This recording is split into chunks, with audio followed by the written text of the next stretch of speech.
East? I thought you said West. Oh, East? I thought you said West. You're too young if you don't understand this incredible SpongeBob reference. I'd like to dedicate this to all of the Creator's righteous children. I have some food in my bag for you. Not that edible food, that food you eat. No, I have some food for thought. Since knowledge is infinite, it has infinitely fell on me. Hello YouTube, welcome back to my channel. Today's video is going to be all about a band that I am pretty much obsessed with, because who isn't? I mean, hello, they're like amazing, and they have an amazing female singer, and they're just incredible, and I've loved them since I was 15. Paramore! So Paramore coming out with their 5th studio album this Friday. It's a glorious thing. It's called After Laughter, and they've had a couple singles that have come out from that album. The first one was Hard Times, which is a groovy disco, synth pop, think Blondie, think Talking Heads, think Tame Impala, groovy, great with the drums, great with the guitars track. It's just fun, it's cool to dance to, it's a really good track with some somber lyrics, which is Paramore in a nutshell. They've always been very upbeat yet somber with their lyrics, so it works really well for them, and it's a new era of Paramore, and I'm really excited to experience it on Friday. Another song they came out with is I Told You So, and it's not as upbeat as Hard Times, but it's still super groovy, super bassline driven, super disco, super, all the things, synth poppy, all the things. But it's just not as like punch you in the face. It's so fun, it's so colorful, it's so different. Paramore, but I love it anyways, and I'm excited to see where it fits in on the album, and just to see how I interpret it more once I have a feel for the whole album as a whole, which I'll be doing a review of on my blog, iceturtlegirl.blog. Please go check it out. Please go subscribe to that, and subscribe to this channel while you're at it. This YouTube channel right here. Okay. So this isn't going to just be about After Laughter, although I'm very, very excited for that album. More excited than I think I look, but I'm very excited for that album. They're one of my favorite bands of all time. I've loved them since I was 15 years old. Crush is my very first Paramore song that I ever heard, and that's basically where it all started. I was 15 years old, and I was flipping channels on the TV, and I'm pretty sure, and I can't remember this for sure, but I'm pretty sure I was watching some kind of show on the N, which if you're too young, you don't know what the N is. But the N used to be this channel. It was like this Nickelodeon channel, but it was like a sister channel of Nickelodeon, but it was like a teenage channel, and it was basically they only showed it at night, so it was like a nighttime channel. Like it was half Noggin and half the N, but the N was only at night because it was like teenage programming. But then they got their own 24-hour channel, and so I think that was a thing. But at any rate, I think I was watching the N, or I was watching MTV. I can't really remember. Like I was watching that MTV or I was watching that MTV Hits or whatever it's called, the one where they just show music videos like MTV used to do. Anyway, what I'm trying to get at is I was watching TV one time, and I saw this video for this song called Crush, and that was the first time I'd ever seen Hayley Williams. I didn't know what she looked like, I didn't know what she sounded like, but I was intrigued. After that, I was intrigued. I was like, let me check out more, and it basically became that I just became a massive fan of the band. And I'm not just a Hayley Williams fangirl, although I do love her. She's like one of my idols. When I was 15, I wanted to basically be Hayley Williams because I just loved her style. Her voice is just incredible, and she basically brings Paramore together like nobody else could. Through all the lineup changes that Paramore has had to go through since 2010, she really is the glue that has brought Paramore back together every single time. Now, when I was 15, the album Riot, which is celebrating its 10th anniversary this year, had just come out. And of course, at the time, I wasn't really listening to full albums of anything because I just had this little janky iPod, right? And I wasn't really fully equipped with what the internet meant. And so at the time, I had this little janky iPod. It was like the little white iPods that were like the iPod shuffles or whatever the heck it was called. And you couldn't even see what the name of any of your artists were, so you had to like literally shuffle through your iPod. It was horrible. It was so horrible. 2007 technology. Anyways, and so I couldn't only put a certain amount of songs on that iPod, right? So when I first discovered Paramore, I really wanted to put all of their songs on there, but I couldn't. So I could only put a few on there. So I was like only into singles anyways. So I got really heavily into, of course, Crush, Crush, Crush, because that was the very first song I ever heard by them. But then I was also really into, of course, Misery's Business, of course. Who isn't? Like, that's their biggest song to date. Like, Ain't It Fun is like a huge Paramore song, but like when you just name Paramore, someone's gonna put on Misery Business. It just is what it is. And also I was into That's What You Get. I really like that song too. But yeah, I was only into singles back then, and I really wasn't listening to full albums yet. And it would take me until Brand New Eyes to really get more in depth into an album. And also they had released more than just like the 3 singles that they did on Riot. They had released like a lot more songs on that album. And so that was another reason why I got more heavily into them. Plus, that's one of my that's my second favorite album of them of all time with at the moment, because I haven't listened to After Laughter yet. I don't know where it ranks in my rankings, but for right now it goes Self-Titled, Brand New Eyes, Riot, and then All We Know Is Falling. Because All We Know Is Falling I didn't get into when it first came out, and for a while I didn't even really know it existed. And then when I did know it existed, I kind of tried to listen to it, but it was like a little bit too teen angsty, and it doesn't really like, for me it doesn't really vibe well with being 25, and just like it didn't really like, I don't know, it didn't progress well over time, and so it's not really one of my favorite albums. I mean, I like Pressure off that one of the singles, but yeah, that's about it. Anyways, so Brand New Eyes was like really the album that got me really, really hooked, with Careful being one of my favorite songs off that album, and also Playing God. Oh gosh, I love that song, and the lyrics in that song are like so potent. It's incredible. And of course, you know, all the singles off that album and stuff, and it was a wonderful, wonderful album. And it's really where it cemented my love of Paramore. I mean, I already loved Paramore off Riot, with the 3 singles that I was listening to, and for an optimist, you're pretty for a pessimist, they're pretty optimistic, and you know, When It Rains, and like songs like that, like those were good songs, and I didn't get into them till later. But you know, I was into Riot, but then I was like, you know, whatever, and I was only listening to singles, so I didn't really fully appreciate that album like I should have, and I don't think I have yet to fully appreciate Riot. But Brand New Eyes, man, Brand New Eyes is really where it started for me, and I just got deeper and deeper and deeper, fell in love with Paramore. And at that point, they had Taylor York, who had pretty much always been with the band, but I didn't notice before, and I think it wasn't until Brand New Eyes that he became like a bigger focal point in the band. And you know, when I was in high school, I had this like huge crush on Taylor York because I thought he was really, really cute, and I really liked his little curls and his hair, and I thought he was a really cute person, and he had really phenomenal guitar skills, and I was just like really into it. And shouts out to Taylor York too, because if it wasn't for Taylor York time and time again, Paramore wouldn't even be a band anymore.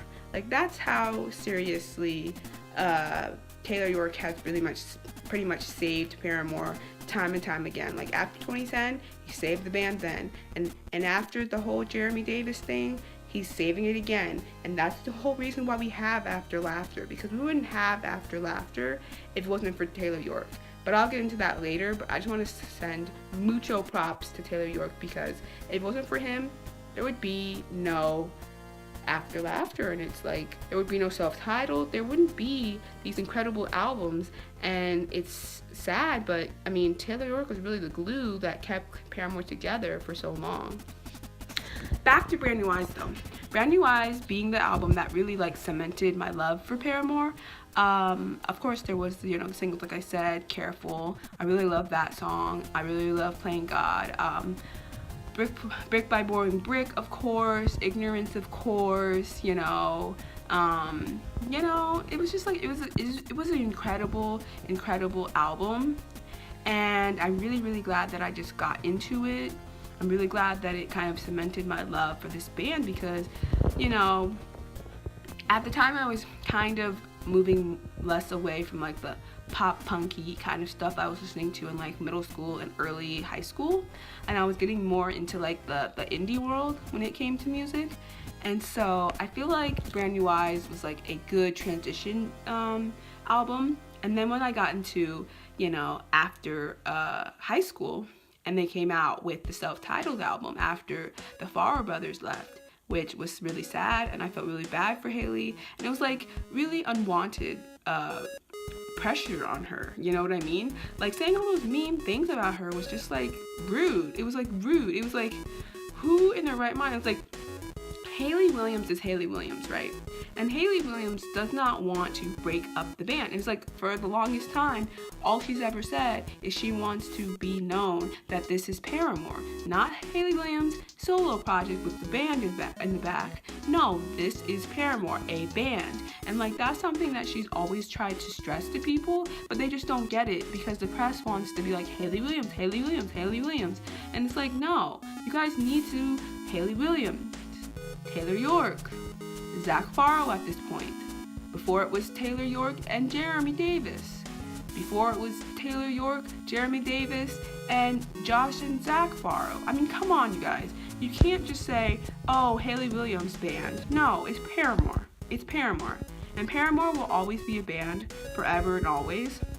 So I guess the media needs to stop doing that, because I feel like in ways the media is helping to make it hard on Hayley to actually make this band a reality, because they always just want to be like Hayley this and Hayley that and Hayley this and Hayley that, and not really represent the whole band, which is sad, and it's, you know, it's just sad.